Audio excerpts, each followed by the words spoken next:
ఒకసారి చూడండి madam madam అన్న కొంచెం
కరీమాబాద్ పట్టణంలో పెద్ద ఎత్తున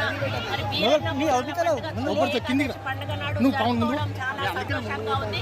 మంత్రిగా మరి శాఖ మంత్రిగా ఈ యొక్క కార్యక్రమంలో పాల్గొనే అవకాశం నాకు రావడం, ముఖ్యంగా ఇక్కడ ప్రజలు తొలి ఏకాదశి నాడు చాలా నిష్ఠతోటి మరి పర్వన్నం వండి ఇక్కడ వీరన్నకు బోనం సమర్పించి వాళ్ళ యొక్క మొక్కులు చెల్లించుకొని, అదేవిధంగా ఇక్కడ ప్రత్యేకత ఏంటంటే ఒక గావు బట్టే కార్యక్రమం అనేది ఉంటుంది. ఆ గావు బట్టే కార్యక్రమం ద్వారా ఏమైనా దుష్ఫలితాలు రాకుండా, భవిష్యత్తులో ఎవరికి ఇబ్బందులు రాకుండా, అనారోగ్యాలు రాకుండా మనందరూ సంతోషంగా ఉండాలని చెప్పి ఆ కార్యక్రమం చేయడం జరుగుతుంది. ఈ ఆనవాయితీ అనేది శతాబ్దాల కాలం ముందు పెద్దవాళ్ళు ఇక్కడ ఒక కలరా వచ్చినప్పుడు, ఆ కలరా మహమ్మారి అనేది వాళ్ళందరూ చనిపోతున్నప్పుడు వాళ్ళ ఇష్టదైవం అయినటువంటి వీరన్నకు మొక్కుకొని మరి మాకు ఈ యొక్క కలరా నిర్మూలన జరిగితే మేము ఒక బోనం సమర్పించుకుంటాం. బోనం అంటే భోజనం. ఆ భోజనాన్ని మేము సమర్పించుకుంటాము, మమ్మల్ని కాపాడు తండ్రి అని మొక్కినప్పుడు వాళ్ళని అనారోగ్యం నుంచి బయటపడేసినప్పుడు అప్పటి నుంచి కూడా ఆనవాయితీగా ఈ బోనం వండి మరి సమర్పించడం జరుగుతూ ఉంది. కాబట్టి ఈ కార్యక్రమం చాలా పెద్ద ఎత్తున కరీంబాద్లో ప్రతి సంవత్సరం జరుగుతుంది.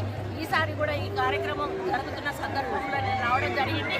ఇది చేసుకోవడం ద్వారా మన సమాజంలో కూడా ఎటువంటి కీడు రాకుండా అందరం ఆనందంగా ఉండి, ఈ రైతులు చల్లగా ఉండి మంచి పంటలు పండి మరి మన తెలంగాణ రాష్ట్రమే కాదు మన సొసైటీ కూడా బాగుండాలని ప్రతి ఒక్కరు కోరుకోవడం జరుగుతుంది. మరి అదే జరగాలని మేము కోరుకుంటూ వాళ్ళందరికీ కూడా బోనాల శుభాకాంక్షలు